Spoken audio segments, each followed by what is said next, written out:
at this issue of faith. We're going to look at those 3 scripture readings we read, and we saw 3 people of faith this morning and how they acted in their faith. We're going to talk a little bit about what faith is and about your faith. So my question is, what do you have faith in? Have you ever carried a rabbit's foot or had a horseshoe over your door? Or maybe you've seen those basketball players before they make a free throw shot, they cross themselves.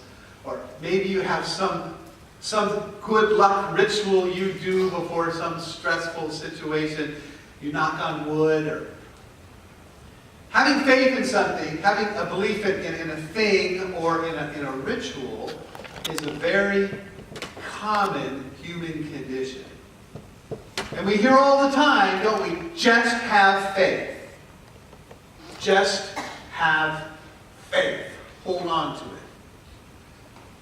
Plato, the philosopher, said, we are twice armed if we're armed with faith. Zig Ziglar, the motivational speaker, and other speakers like him say, believe in yourself. Just have faith in yourself. Steve Jobs, before he died, said, technology is nothing. What you need to do is have faith in people. Faith is important.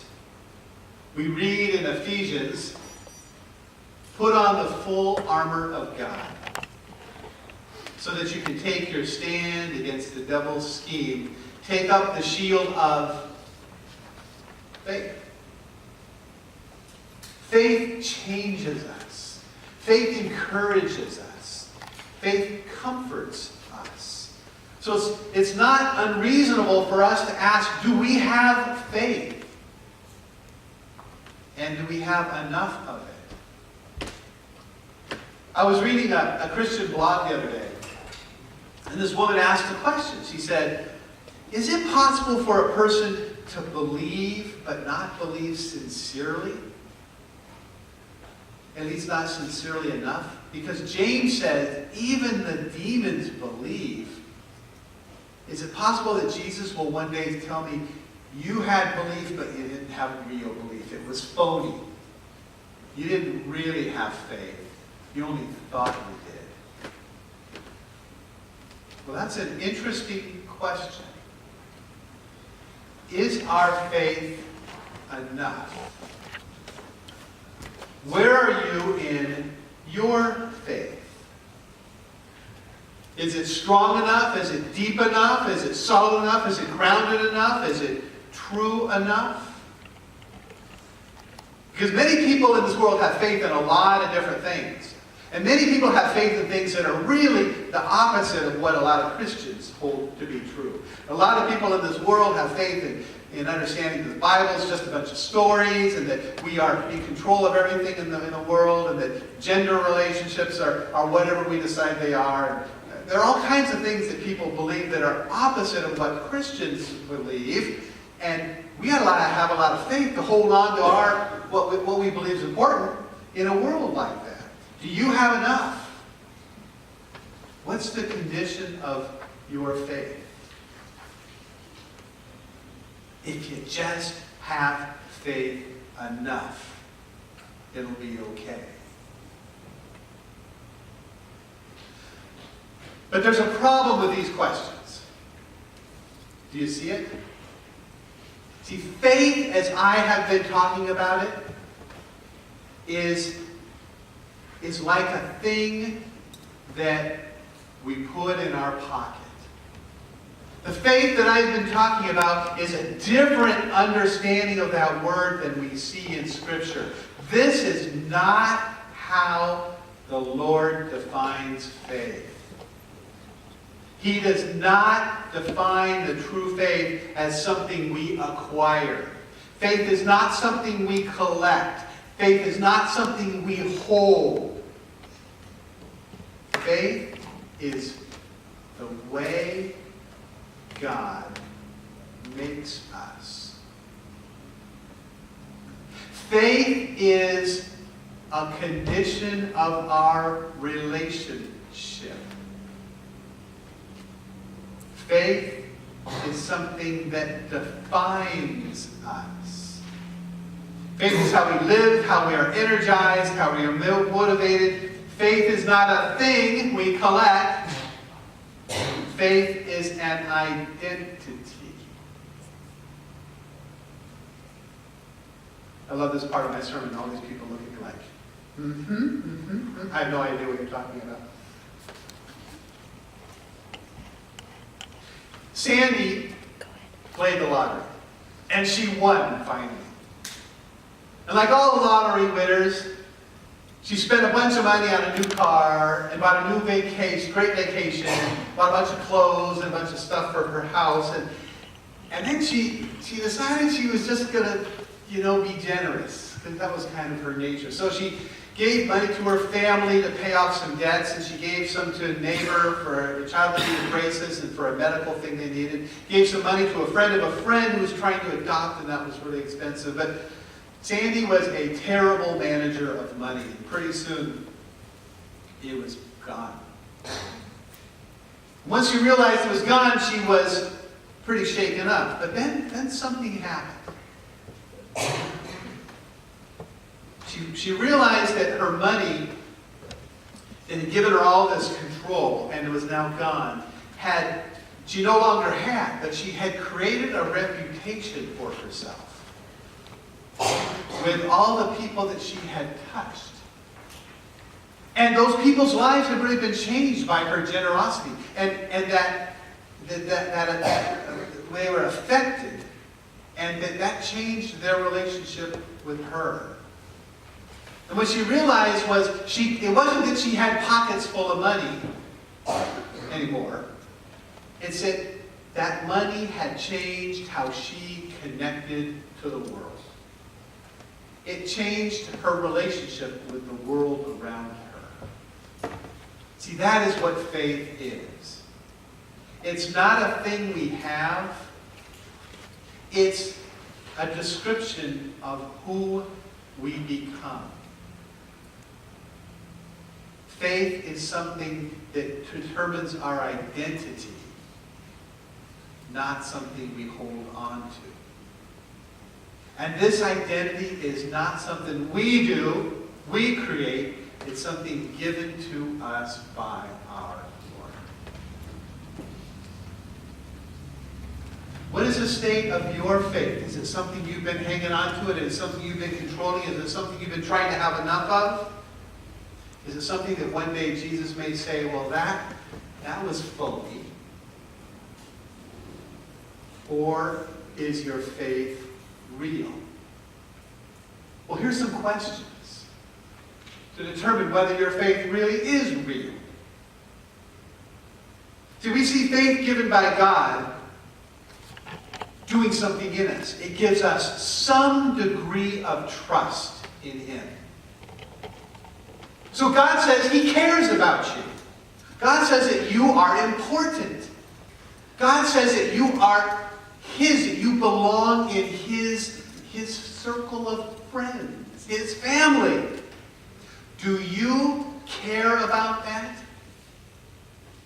Do you believe any of that?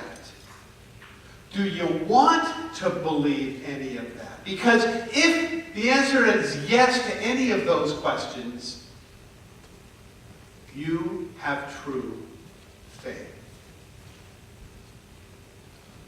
Faith is a condition in which we find ourselves loving God. The demons know God, they don't love Him. But God has come to each of you in this room and said, you are important to me, and I love you. Do you care? Do you care at all? Do you want to care? Because if you do, if you want to, you are a person of faith, and your faith is true. Faith is a condition in which we find ourselves seeking God. Do you care about this God stuff? And maybe you don't. But if you do, or if you even want to, If you ever wonder, what's my place with God? What does God think about this or that? How do I relate to him? If you ask any of those questions, or you want to, then you have had faith poured into you, and your faith is true.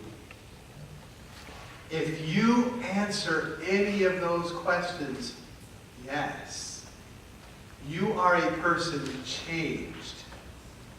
You are a person of faith. And you don't have to worry about whether yours is strong enough or steady enough or true enough or you're hanging on enough to it, because you are a person of faith. It is real. Charles was a man is a man in his 80s who was telling a story not terribly long ago about the terrible days of the German blitzkrieg in London. One evening the sirens went off and his father grabbed his little boy's hand and he and Charles began to run to the bomb shelter when suddenly there was an explosion that rocked the entire house and the building was engulfed in flames. Charles' father was shoved out the front door by the explosion onto the porch, and Charles was left inside. And as his father came to and realized what had happened, he looked up on the second story to the billowing flames and smoke to see if he could find his little boy in the midst of that. And then he saw a shadow against the smoke. And he bellowed up to the shadow, "Charles! Charles! Jump!" Little Charlie, now surrounded in flames and smoke and his eyes burning, could see nothing. And he yelled back to his father, "I can't see you." And his father, now seeing clearly the silhouette of his son against the orange sky, said, "I know you can't see me, son, but I can see you. Jump." What did little Charles do at that point? Did he think through his options, weighing the pros and cons, and try to determine if he had enough faith to jump? Did he examine his inner self and inner reason and look at his motivations and create a probability scenario about the fortune of this decision? Did he do a study to see if this would be a successful venture for him to jump? No, he jumped! He jumped, and we know it. He lived because we speak to him today. He jumped, and his father caught him. He jumped because he trusted his father. He was in a relationship with his dad, and he trusted his dad's words. "I will catch you." Well, we too are people of faith, not because of our own doing, but because we have a Father who has poured that ability into us and created that relationship with us. And we hold on to that relationship because of what He has done in us.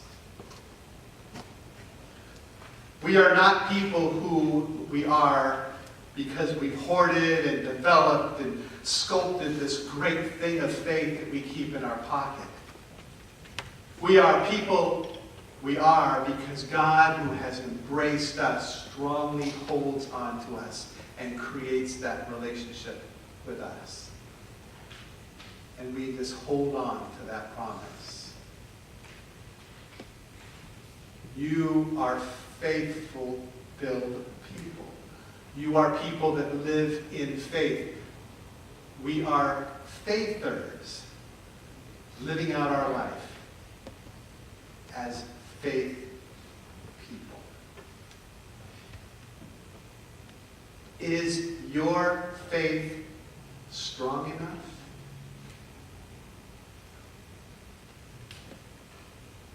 Is your Father's faith strong enough? I'll let you live in your faith and use that to figure out the answer to those questions. Go in peace.